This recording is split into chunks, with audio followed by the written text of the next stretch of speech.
तो नमस्कार दोस्तों, कैसे हैं आप सब। उम्मीद करते हैं आप सब मस्त होंगे और आप सभी का स्वागत करते हैं आपके अपने चैनल जिसका नाम है NH स्टडी संग्रह। इस चैनल के माध्यम से आप सभी को जो है क्लास 12 का केमिस्ट्री एंड फिजिक्स का रिवीजन क्लासेस आपको प्रोवाइड कराते हैं। तो आप लोग सबसे पहले बताइए कैसे हैं, कमेंट में ज़रूर बताइएगा और आप सभी का रिवीजन कैसा चल रहा है। ठीक है, तो आज के वीडियो में हम लोग जानेंगे जो पार्ट बाय पार्ट चलते आ रहा था, तो इसका जो है ये पार्ट 3 है। ठीक है, क्या है तो पार्ट 3 है, जिसमें हम लोग जाने थे रासायनिक अभिक्रिया के वेग पढ़े थे, रासायनिक अभिक्रिया के वेग को प्रभावित करने वाले कारक पढ़े थे। ठीक है, शून्य कोटि की अभिक्रिया पढ़े थे और शून्य कोटि की अभिक्रिया कैसे प्राप्त होता है परिभाषा देखे थे, ये सब हम लोग देखे थे। ठीक है, और एक तो जो है एग्जाम्पल भी सॉल्व किए थे। ठीक है, यानी कि शून्य कोटि की अभिक्रिया के लिए फॉर्मूला क्या होता है, तो याद रखिएगा क्या होता है, तो हो जाता है हमारा क्या K = x/2k। ठीक है, ये हमारा क्या होता है K = x/ क्या हो जाता है, जल्दी बताइए। शून्य कोटि की अभिक्रिया, शून्य कोटि की अभिक्रिया K = क्या होता है A0 - A/T। ठीक है, ये होता है। और इसका अर्धवायुकाल पूछा जाता तो क्या होता है, अर्धवायुकाल इतना होता है x/2k हो जाता था। ठीक है, x/ क्या हो जाता था 2k हो जाता था। तो समझ में आ गया है। तो चलिए आज के वीडियो को शुरू करेंगे और आज हम लोग पढ़ने वाले क्या हैं, तो आज हम लोग पढ़ने वाले हैं, यहाँ पर देख सकते हैं शून्य कोटि अभिक्रिया का ग्राफ। ठीक है, यहाँ पर देख सकते हैं शून्य कोटि अभिक्रिया का क्या पढ़ने वाले हैं, ग्राफ पढ़ने वाले हैं। यहाँ देखिए सांद्रता तथा वेग के मध्य ग्राफ। जब सांद्रता मान के चलते हैं एक सांद्रता है, ठीक है, सांद्रता हम देखे थे, सांद्रता और वेग के मध्य कैसा ग्राफ होता है ये हम जानेंगे। तो सांद्रता मान के चलते हैं, सांद्रता क्या है K है, ये सांद्रता बोलते हैं। वेग क्या है K है, वेग K है। और एक वेग इस तरह से भी लिखा जाता है A⁻0, ये भी क्या है वेग ही है। तो ये दोनों के मध्य जो ग्राफ कैसा खींचा जाएगा, तो देखिए इस तरह से होगा, इस तरह से। ठीक है, एरो का निशान देखिए, ये x अक्ष पर होगा, ये x अक्ष पर, y अक्ष पर। ठीक है, x अक्ष y अक्ष पर, ये होगा मूल बिंदु। ठीक है, 0,0 क्या है मूल बिंदु है। अब देखिए वेग जो है ये हो जाएगा हमारा किस पर, तो ये हो जाएगा y अक्ष पर और सांद्रता हो जाएगा x अक्ष पर। तो जब इसके बीच ग्राफ खींचा जाएगा तो इसको जो है ना, जितना देखिए यहाँ के चलते यहाँ पर है और ये यहाँ पर है, तो इसके समानांतर होगा, इसके यानी x अक्ष के समानांतर होता है। ठीक है, तो यहाँ पे ये याद रखना है कि इसके मध्य ग्राफ क्या होता है, x अक्ष के क्या होता है समानांतर होता है। ठीक है, चलिए अब देखिए अर्धवायुकाल तथा सांद्रता के मध्य ग्राफ कैसा होता है। तो अर्धवायुकाल और सांद्रता के मध्य ग्राफ ये होता है कि इसके मध्य एक रेखा खींचा जाता है, तो बराबर हो जाता है इतना इतना इतना, जितना दूर जाएगा उतना ऐसे ऐसे बढ़ते जाएगा। ठीक है, ऐसे ऐसे बढ़ते जाएगा। ठीक है, तो ये हो जाता है क्या अर्धवायुकाल और सांद्रता का मध्य ग्राफ। ठीक है, चलिए अब प्रथम कोटि की अभिक्रिया को पढ़ेंगे कि प्रथम कोटि की अभिक्रिया क्या होती है। तो देखिए प्रथम कोटि की अभिक्रिया जिस प्रकार हम लोग पढ़े थे शून्य कोटि की अभिक्रिया कि किसी रासायनिक अभिक्रिया के वेग दर नियम सांद्रता पदों के घातांकों का अगर कितना घातांकों का योग अगर 0 हो जाता था तो शून्य कोटि की अभिक्रिया, यहीं पे घातांकों का योग अगर 1 हो जाएगा तो क्या हो जाएगा प्रथम कोटि की अभिक्रिया हो जाएगा। प्रथम मतलब क्या होता है एक, पहला एक, तो एक यानी सांद्रता पदों घातों का योग कितना हो जाए 1 हो जाए, तो इसे क्या कहेंगे प्रथम कोटि की अभिक्रिया कहेंगे। इसके लिए जो है सबसे पहले ये ले लिया, उत्पाद ले लिया। ठीक है, तो R क्या आ जाएगा Ka इतना होगा। ठीक है, और अभिक्रिया R से यानी कि अभिकारक से प्रोडक्ट निकालते हैं। ठीक है, तो क्या होता है वेग R समानुपाती होते हैं R के, R कितना हो जाएगा K, उसके बाद R1 हो जाएगा। यहाँ पर दिया गया है ना KR1 हो जाएगा। ठीक है, चलिए अब प्रथम कोटि की अभिक्रिया की परिभाषा देखते हैं। वे अभिक्रियाएं जिनके वेग समीकरण में सांद्रता पदों के घातों का योग 1 हो। ठीक है, क्या बोल रहा है कि मान के चलते हैं एक क्या है वेग है तो x हो जाएगा, b है, ठीक है, y हो जाएगा। जब ये दोनों का योग कितना हो जाए 1 हो जाए, नहीं एक, हाँ 1 हो जाए, तो इसे क्या कहेंगे, तो इसे कहेंगे प्रथम कोटि की अभिक्रिया। देखिए ये अभिक्रिया जिसके वेग समीकरण में सांद्रता पदों के घातों का योग 1 हो उसे प्रथम कोटि की अभिक्रिया कहते हैं। क्या कहते हैं? प्रथम कोटि की अभिक्रिया कहते हैं। इनका अन्य परिभाषा इस तरह से बोला जा सकता है कि वह अभिक्रिया जिसका वेग अभिकारक के सांद्रता के समानुपाती होती है प्रथम कोटि की अभिक्रिया कहलाता है। यानी कि क्या बोल रहा है कि वह अभिक्रिया जिसका वेग अभिकारक के सांद्रता के समानुपाती, अभिकारक के सांद्रता के क्या हो जाए? समानुपाती हो जाए, तो उसको भी क्या कहेंगे? देखिए यहाँ पर है ना, अभिकारक के सांद्रता के समानुपाती है। देखिए R समानुपाती हैं अभिकारक के सांद्रता के समानुपाती है। ठीक है, तो यही परिभाषा यहाँ पे आपको एक परिभाषा याद रखना है, ये वाला याद रख लीजिए सबसे अच्छा, क्योंकि शुरू से इस तरह का ही जो है परिभाषा याद करते आ रहे हैं, तो यही याद कर लीजिए। ठीक है, चलिए अब कुछ नोट में देखते हैं कि प्रथम कोटि की अभिक्रिया जो है सांद्रता पर निर्भर करता है या नहीं। देखिए प्रथम कोटि की अभिक्रिया का वेग सांद्रता पर निर्भर करता है। ठीक है, देखिए प्रथम कोटि की अभिक्रिया शून्य कोटि की अभिक्रिया सांद्रता पर निर्भर नहीं करता, ये याद रखना है। ठीक है, शून्य कोटि की जो अभिक्रिया होती है वो सांद्रता पर निर्भर नहीं करती है, जबकि वो किस पर निर्भर करता है? तो याद रखिए उत्प्रेरक और किस पर निर्भर करता है? उत्प्रेरक और दाब पर, दाब और उत्प्रेरक पर निर्भर करता है ना। देखिए और प्रथम कोटि की अभिक्रिया सांद्रता पर निर्भर करता है। और सबसे पहले क्या पढ़े थे? रासायनिक अभिक्रिया का जो वेग है वो सांद्रता पर निर्भर करता है, और प्रथम कोटि की अभिक्रिया का वेग भी क्या सांद्रता पर निर्भर करता है, यानी सांद्रता बढ़ाने पर अभिक्रिया का वेग बढ़ता है। ठीक है, इसका मतलब निर्भर करता है। अब सांद्रता घटाने पर अभिक्रिया का वेग घट जाएगा, घटाएंगे तो घटेगा, बढ़ाएंगे तो बढ़ेगा। ठीक है, देखिए आपको पैसा देगा तो आपके पास पैसा होगा, आपको पैसा नहीं देगा तो आपके पास पैसा नहीं होगा, बस यही कहानी यहाँ पर है। ठीक है, समझ में आ गया ना? चलिए अब देखिए कि इसका उदाहरण, जैसे प्रथम कोटि की अभिक्रिया का उदाहरण क्या हो सकता है कि सभी रेडियो एक्टिव अभिक्रियाएं प्रथम कोटि की होती है। जितने सारे रेडियो एक्टिव अभिक्रियाएं जो होती है प्रथम कोटि की अभिक्रिया होती है। इसको याद ही करना होगा, इसका कोई और रूल नहीं है जो याद कर देंगे। ठीक है, देखिए जिसमें आयन रहता है ना तो हो जाता है शून्य कोटि की अभिक्रिया। ठीक है, ये याद रखना है, लेकिन जिसमें आयन ना हो तो हो जाता है प्रथम कोटि की अभिक्रिया। देखिए 2H2O2 2H2O प्लस 1/2 O2। ठीक है, अब देखिए यहाँ पर 2N2O5। ठीक है, उसके बाद यहाँ संतुलित करके 4NO2 प्लस O2। उसके बाद क्या है 3 नंबर में NH4NO2 NH4NO2। उसके बाद क्या, ये जब अभिक्रिया किया तो देखिए N2 plus H2O, N2 plus H2O। उसी प्रकार 2Cl2O7 2Cl2 प्लस 7O2। ठीक है, चलिए और ये ठू याद कर लीजिएगा, ये लंबा चौड़ा है। ठीक है, जहाँ लंबा मिल गया उसको प्रथम कोटि की अभिक्रिया में बंद कर देंगे। ठीक है, चलिए अगर आप लोग चैनल को सब्सक्राइब नहीं किए हैं तो चैनल को सब्सक्राइब कर दीजिएगा और बेल आइकन को दबाना ना भूलिएगा, क्योंकि इस तरह का वीडियो आपको मिलता रहेगा रिवीजन के तौर पर। देखिए प्रथम कोटि के अभिक्रिया के वेग स्थिरांक का मात्रक क्या होता है? तो प्रथम कोटि की अभिक्रिया के वेग स्थिरांक, देखिए इसके घातों का योग कितना होना चाहिए? 1 होना चाहिए। देखिए घातों का योग कितना, इसका मात्रक बोला है ना, इसका मात्रक हो जाता है मोल बटे लीटर होता है ना।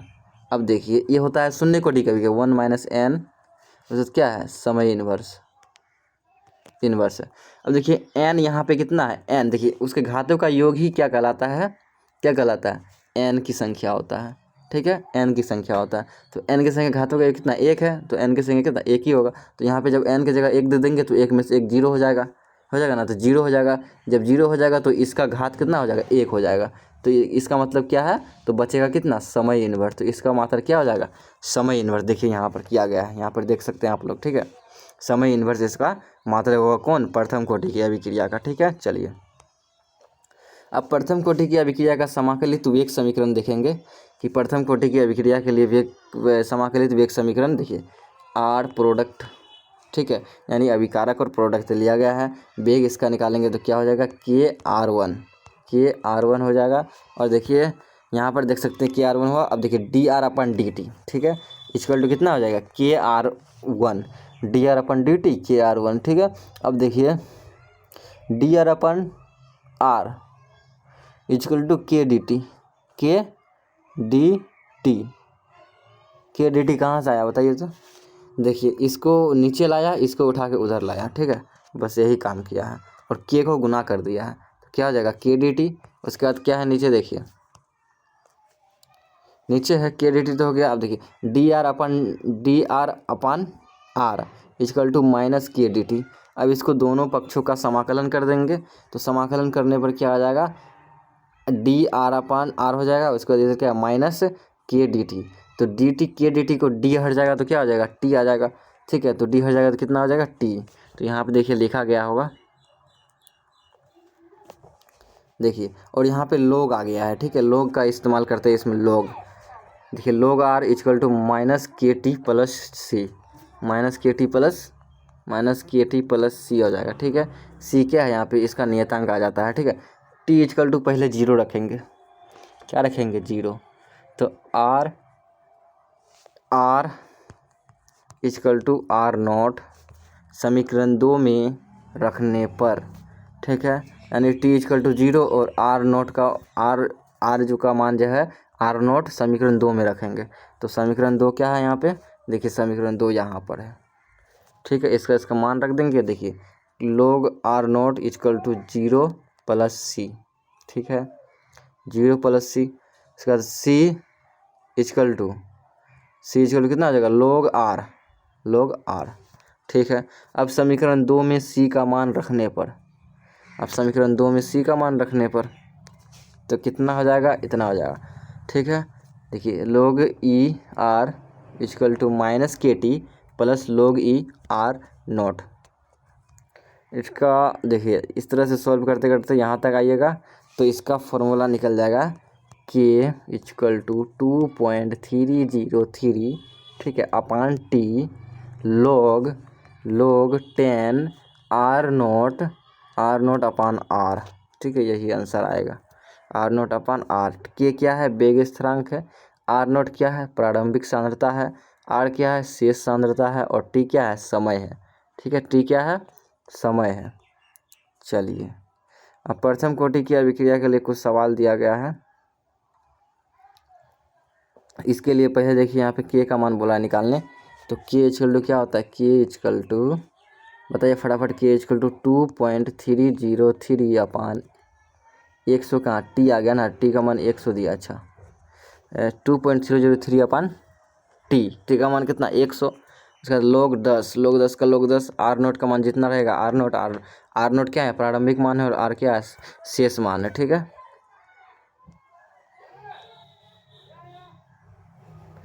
अब प्रथम कोटि की अभिक्रिया के लिए 10 मिनट का समय लगता है, तो वेग स्थिरांक का मान। अब ये प्रथम कोटि के लिए बोल रहा है ना, तो प्रथम कोटि के लिए है, तो प्रथम कोटि के जैसा निकालेंगे ना। तो देखिए इसके लिए सूत्र लगेगा, इसमें कौन सा सूत्र लगेगा, देखिए मैं आपको बताता हूँ कौन सा सूत्र लगेगा। इसका जो सूत्र लग जाएगा हमारा, देखिए यहाँ पर प्रथम कोटि अभिक्रिया में 60% जो दिया है, ये दिया है हमारा क्या, प्रारंभिक मान इसका क्या होगा, तो प्रारंभिक मान आर नॉट इक्वल हो जाएगा 100%, और 100% में 7% घटा देंगे, कितना हो जाएगा, आर का मान शेष मान कितना, 40%। ठीक है, इतना हो गया। तो अब देखिए क्या होगा, यहाँ पर देखिए टी का मान कितना दिया है, 10 दिया है। चलो ठीक है, अब फॉर्मूला क्या होता है प्रथम कोटि के लिए, के इक्वल टू 2.303 अपान टी का मान कितना दिया है, 10। उसका बाद क्या है, log है, तो log 10 का log 10 लिख देंगे। ठीक है, उसके बाद आर नोट का मान कितना दिया है, आर नोट तो हम निकाले थे अभी कि आर नोट कितना होता है, 100, और बटे कितना हो जाएगा इसका, 40। ठीक है, काट देंगे इसको, 0 0 खत्म। उसके बाद जाएगा 2 2 × 4, 2 5 × 10, 5 बटे कितना हो जाएगा, 2 हो जाएगा, 5 बटे 2 हो जाएगा ना, 5 बटे 2 हो जाएगा। देखिए यहाँ पे निकाला गया है, देखिए 0 0 खत्म। अब देखिए log 10 और इधर पावर 10, तो इसका मान कितना हो जाएगा, 1 के बराबर हो जाता है, और log यहाँ पे कितना, 4 हो जाएगा। तो log 4 और log 1 - 0.6 को घटाएंगे तो कितना हो जाएगा, 0.4 हो जाएगा। ठीक है, जब इसको गुणा करेंगे तो आंसर हमारा कितना आ जाएगा, इतना के लगभग में आ जाएगा। ठीक है, इतना के लगभग में आ जाएगा। और ये तो आपको याद रखना पड़ेगा, log 1 का मान कितना होता है, 0, log 1 बेस 10। ठीक है, log 1 बेस 10 का मान कितना होता है, 0, log 2 बेस 10 का मान कितना होता है, तो 0.3, और log 3 बेस 10 का 0.4, log 4 बेस 10 का 0.6, log 5 बेस 10 का 0.7, log 6 log 6 बेस 10 का मान कितना होता है 0.78। उसके बाद क्या है log 7 0.8 हो जाता है, log 8 का 0.9, log 9 का 0.95, log 10 का 0.1, log 10 का 1 ही होता है। ठीक है, 0, 0.3, 0.4, 0.6, 0.7, 0.8, 0.9 और 0.95 और 1। ठीक है, क्लियर है। चलिए अब पढ़ेंगे अर्धवायुकाल। ये किसके लिए, तो प्रथम कोटि के लिए ये अर्धवायुकाल है। क्या है, तो ये अर्धवायुकाल है। किसके लिए, तो प्रथम कोटि की अभिक्रिया के लिए ये क्या है, अर्धवायुकाल है। देखिए, जब समय अवधि जिसमें पदार्थ की प्रारंभिक मात्रा का आधा रह जाता है उसे क्या कहते हैं, तो अर्धवायुकाल कहते हैं। प्रथम कोटि की अभिक्रिया के लिए देखिए अर्धवायु के लिए देखिए प्रथम कोटि का के कितना हो जाता है 2.003 अपन टी log 10 R0 अपन R। देखिए R0 इक्वल टू मान लेंगे यहाँ पे x। ठीक है, R0 इक्वल टू कितना क्या मांगेंगे, x मान लेंगे, x बटे 2 भी कर सकते हैं, लेकिन यहाँ पे R0 का मान देखिए R का मान लिखा गया है R0 बटे 2 कर लिए। ठीक है, देखिए R0 बटे 2 कर दिए ताकि ये कट जाए। ठीक है, अब देखिए यहाँ पे जब इसका मान यहाँ पे रख दिए तो R0 ख़त्म हो जाएगा तो क्या बचेगा, तो 2 बच जाएगा। ठीक है, तो यानी कि ये 2 इसको आ जाएगा। तो अब बताइए log 2 का मान कितना होता है, log 2 का मान बताइए। log 2 का मान याद रखिएगा 0.3 होता है, 0.3 होता है। तो इसको जब गुना कर देंगे तो हमारा कितना आ जाएगा, देखिए 0.3 को जब गुना कर देंगे इतना आ जाएगा। लेकिन न्यूमेरिकल सॉल्व करने के लिए ये फॉर्मूला याद रखना है। ठीक है, देखिए T half equal to 2.303 upon T, उसका क्या है log कितना log 2। ठीक है, यही याद है log 2 हो जाएगा। ये हुआ प्रथम कोटि की अर्धवायुकाल। क्या हुआ, प्रथम कोटि की अर्धवायुकाल। और इसी प्रकार गुना कर देंगे जब तब हो जाएगा इतना 0.693। ये ऑब्जेक्टिव में पूछा जाता है कि 1/2 इक्वल टू 0.693 अपान के किसका फॉर्मूला है, याद रखिएगा प्रथम कोटि की अभिक्रिया के अर्धवायुकाल का फॉर्मूला है। देखिए यहाँ पे हिसाब दिया गया है। ठीक है, बना सकते हैं यहाँ पर, लेकिन नहीं बनाएंगे अभी। अब बोल रहा है कि प्रथम कोटि की अभिक्रिया के लिए सिद्ध करें। क्या सिद्ध करना है, पहला नंबर है कि अभिक्रिया के 99.9% पूर्ण होने के लिए लगा समय। तो चलिए यहाँ पर देखते हैं क्या होता है। देखिए क्या बोल रहा है कि लगा समय अर्धवायु का 10 गुना होता है। अच्छा, ये बात बोल रहा है प्रूफ करने के लिए, लेकिन ये सब सवाल हम लोग देखेंगे बाद में। ठीक है, इसका थ्योरी सब हम लोग पहले जान लेते हैं। कुछ नहीं करना है, बस कितना है 9% बोला है ना, तो 100% में से 99.9% को घटा देंगे तो कितना हो जाएगा, बस उसके हिसाब से लगा देंगे। अब देखिए यहाँ पर 3/4 पूर्ण करने में लगा समय, तो 3/4 को क्या करेंगे हम लोग, इसको बटे में ला देंगे तो कितना हो जाएगा, दशमलव में क्या हो जाएगा 3/4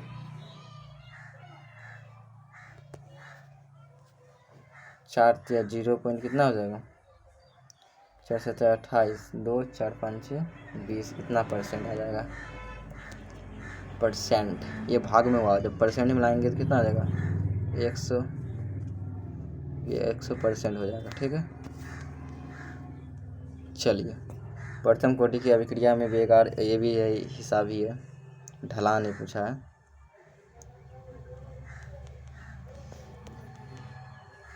छद्म तथा काल्पनिक। अच्छा, तो अब पढ़ेंगे कल की क्लास में। वीडियो कैसा लगा थोड़ा आप लोग बताइएगा। ठीक है, आज लगता है समझा नहीं पाया उतना, तो कल की क्लास में हम लोग पढ़ेंगे और इसके आगे। तो मिलते हैं नेक्स्ट वीडियो में, तब तक के लिए जय हिंद, धन्यवाद।